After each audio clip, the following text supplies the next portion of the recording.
Guys, what is going on out there today? Good morning. It is Brent Abel here at webtennis.com, and I hope you're having a spectacular day so far, wherever you are. I'll tell you what, another beautiful day out there. The San Jacinto's looming to the west. The sun just kind of taking us into the light. Oh boy, here I go. Anyway, beautiful day here in the desert. Got a little grass court thing at noon today, a little singles workout. Looking forward to that. And what do we got? Oh, yeah, tomorrow, Wednesday, high noon, I've got the great Phil Landauer, who is going to join me, and he's going to share a story or more on his experience with the great Dennis Ralston. And, you know, we all picked up something from Dennis at some point, whether you knew him or you didn't know him or just heard about him. You know, obviously one of the all-time great players from the United States back in the 60s and 70s, a great coach and just a wonderful human being. And so Phil's gonna tee up some stories for us tomorrow, high noon Pacific, 3 o'clock Eastern. If you're on my email list, I will send you out the notice with a link to watch. And if you're here on Facebook, just be looking. You know, I'll go ahead and schedule it. It'll show up somewhere. So, guys, yeah, hope you're having a great day so far. And look, I want to share a story, a long, ongoing story of my tennis career in terms of becoming a better player, and really kind of focused on two things, on two addictions, and one was really holding me back for forever, for a long time. And you know, the other one was the one that I really wasn't embracing enough. That you have to trust, and I'm going to get into those two addictions. And look, I got to give a shout out to a relatively new kind of coach, mentor, guru guy that I follow for my business, for my side business, and look, it's a guy, Ray Higdon. He's over at the Higdon Group, Higdon, HigdonGroup.com, and he's prolific, man. I mean, he's pumping out a short little video every day, and he put one out the other day that really kind of rang true with me in terms of the two addictions that I'm going to talk to you about today that I was all screwed up about when I was trying to become a better player. And, you know, you'd watch those players in the court next to you who were better than you, and you wanted to be on that court. Well, what do we have to do to be able to make that improvement change? And so for me, it was, and one more person, Nicole, I think it's Domaray, who is a very recent coach, person that I've met, who's also with the Higdon Group. Just awesome, just personality, just boom. Anyway, I just want to give a shout out to those two guys today because they have really helped me with my business. But look, what Ray talked about the other day, and really what got me thinking about these two addictions, was number one, there's an addiction that I had to break a long time ago. And that was when I was working with Mr. Stowe back in the day, right? And I was loving everything that I was getting from him. I was going up there to Napa from the Bay Area every Wednesday morning. I had a session with him and three other guys, you know, three of the top 5 guys in NorCal, the men's open. They were top 5. I was like top 282. I don't know. I was way down there, but they were all good friends with me. And I think they just took pity on me and said, sure, you can join our group. But I was loving it so much, what I was getting, not only being around those guys, but also with Mr. Stowe. And look, if you know anything about the legendary Northern California coach, Tom Stowe, I mean, just a different language, just the way that he taught the game, the way he thought about the game. And it made a huge impact on me. Right. But in the beginning, I just wanted to get his stuff so quick that I was addicted to, you know, how fast. I was addicted to the speed of getting the result that I was feeling on the practice court with him. Right. So what we've talked about lately is, look, I mean, the first thing you do when you get onto that path of wanting to improve is you've got to get the right information, right? It's got to come from the right coach. And once you find that person, then you go out, and what I was doing, I was going up there Wednesdays up to Napa, and he'd feed me some balls, and he'd talk about this and that, and I'd feel it, and I'd get that epiphany. Right? You've been hearing me lately. You got to intellectualize it first. You got to get the information first, and then you got to get the epiphany of what the thing feels like.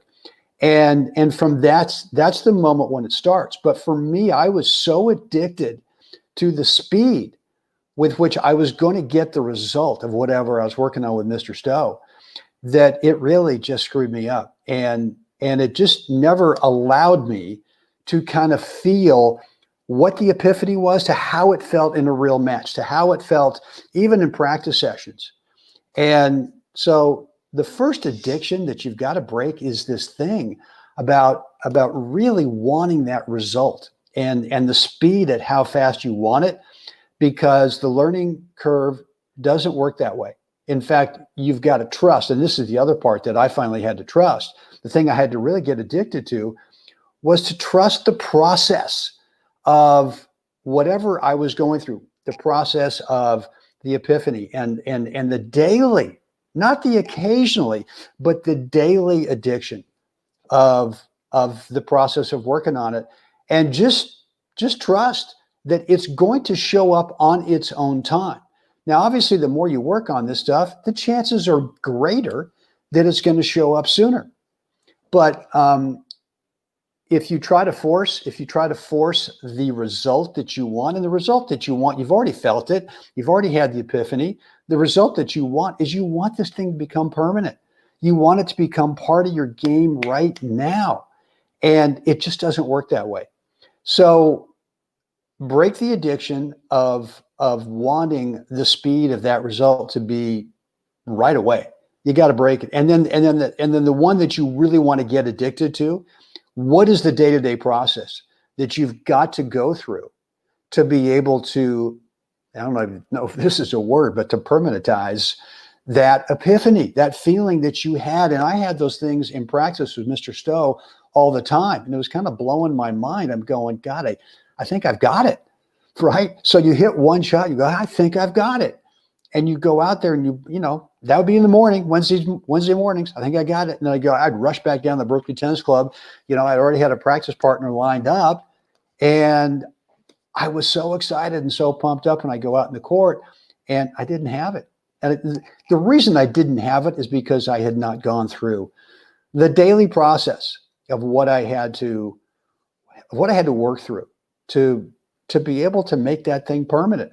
And look, there's no timeline on the result showing up, right? It's going to show up when it shows up. And you have to trust that if you have got the right coach, meaning you've got the right information, that if you actually get an epiphany and trust that this is the beginning of the daily process and you do the work, to me, it's like inevitable. It's like, you know, if you do the daily work, it's going to show up. It's inevitable. And if you don't force it and you don't moan and God, you know, why can't I have this thing now? And you work for a month on it and it's still not there. Okay, well, for everyone, it's different. Look, there's some things that I might have gotten sooner than you, but I'll bet there's some things about the game that you probably picked up faster than I did. Doesn't matter. It doesn't matter. And so that's the short message today. And again, I got to give a shout out to the great Ray Higdon over at the HigdonGroup.com, and also Nicole Domeray. I hope, Nicole, if I'm butchering your last name, my apologies.